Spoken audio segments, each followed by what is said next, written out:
this kid jumped off. Oh my God. Oh, bye-bye. Oh, that's it. Hey, grab the buoy. Hey, the buoy.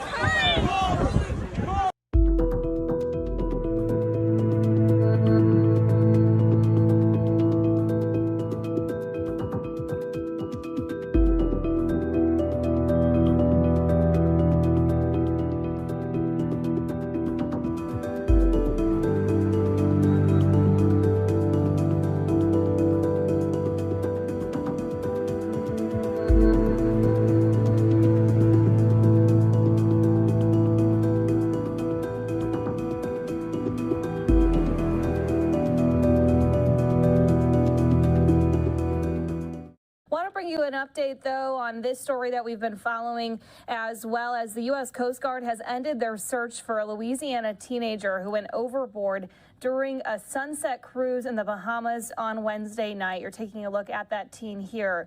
The United Cajun Navy spokesperson, one of them, spoke on America Reports this morning. Want to bring you that conversation here now. Sandra, the search for a Louisiana teenager who apparently jumped from a cruise ship, a small one, in the Bahamas on a dare, has been called off. The Cajun Navy has been involved in that search and has been in constant contact with the family. Brian Trasher is a spokesman for the Rescue and Disaster Relief Group. Brian, good to have you back on, although what looks like a tragic circumstance here.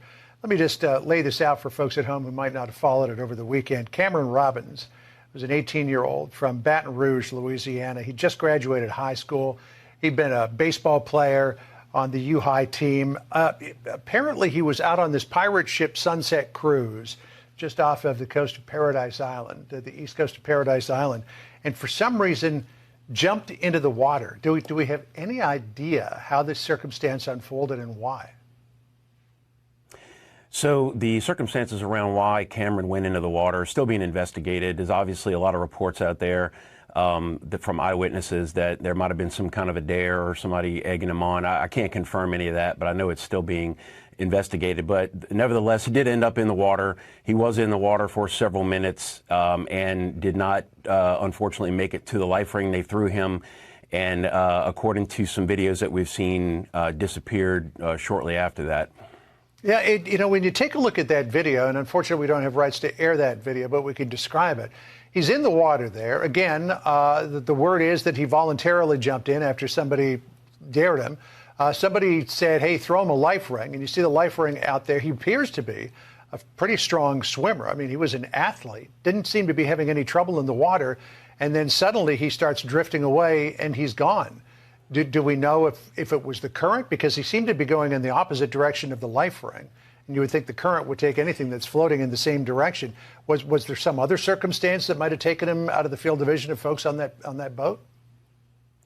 So you're correct. He was an athlete. He's a very fit young man. The video that I saw showed him looked like he was taking a casual swim in a swimming pool. And it looked like he was going toward the life ring and for some reason turned around, started swimming away from it. It could have been that he was being carried away by a current. That channel right there south of Athol Island is known to have strong currents. There was some inclement weather that blew up while they were out there, so it could have been a squall line that came through. There's just so much speculation out there.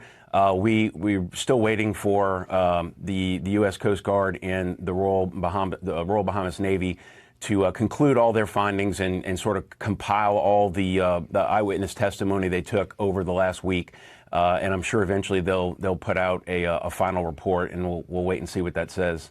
Yeah, the U.S. Coast Guard out of Miami jumped right into action and teamed up with the Royal Bahamas Defense Forces and launched a search by air while the Bahamas Defense Forces were on the water. They published this grid in just the last day or so. You can see the extent of the search here as it comes up on the screen. That's Nassau, the big island there. Paradise Island is just on the northeast of that. Athol Island, it's right in the middle of that dark area, the most intense area of search. They also went north of that into what quickly becomes very deep water as the tongue of the ocean starts to wrap around the top of Nassau there. You're talking 6,000 to 8,000 feet of water. I mean, this was a huge search area, and yet nothing turned up. It really was. Yeah, I can't say enough about what the Coast Guard and the Royal Bahamas Navy, as well as a lot of volunteers that the United Cajun Navy had recruited after Hurricane Dorian that we got in touch with. People went out with private vessels and private aircraft and went and looked on their own. It was a very extensive search, and unfortunately, it did not turn up successful. Yeah, Todd Terrell, who's the director of the Cajun Navy, put out this statement. He said, quote, "I hope we were able to bring closure to the family and friends of Cameron by knowing everyone did everything possible to locate him. Not every search in large waterway areas results in a recovery, but knowing so many people dropped everything on a holiday weekend to help with the search is a positive way to bring closure to families and friends." It sounds like Todd doesn't have a whole lot of hope that Cameron may be found. Well, Todd was born and raised in Baton Rouge, and when he was first called about it, it became very personal to him, and he really wanted to find that young man. But again, we arranged for a charter boat to take the parents out to the area where he went overboard in some of the search areas, made sure they had some lodging while they were there, and they decided to return to Baton Rouge on Sunday after we were not successful in locating Cameron. We never give up hope. But, you know, the Coast Guard called up their search, and, you know, we've suspended physical operations, but we're still, you know, participating in some investigatory operations. Such a tragedy. I can't imagine what the family's going through. But, you know, great work that your organization does, Brian. And we're always pleased to bring attention to the United Cajun Navy. You guys pitch in when so many others wouldn't.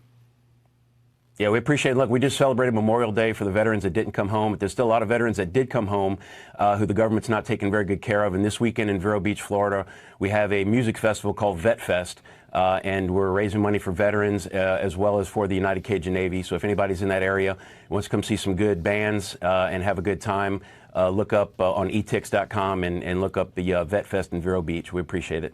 Sounds like Vero Beach is the place to be this coming weekend. Brian, as always, thanks so much. Appreciate you coming on. Okay, so that was that update from America Reports this morning of 18-year-old Cameron Robbins, who had just graduated from high school and was on that celebratory boat ride with several hundred students.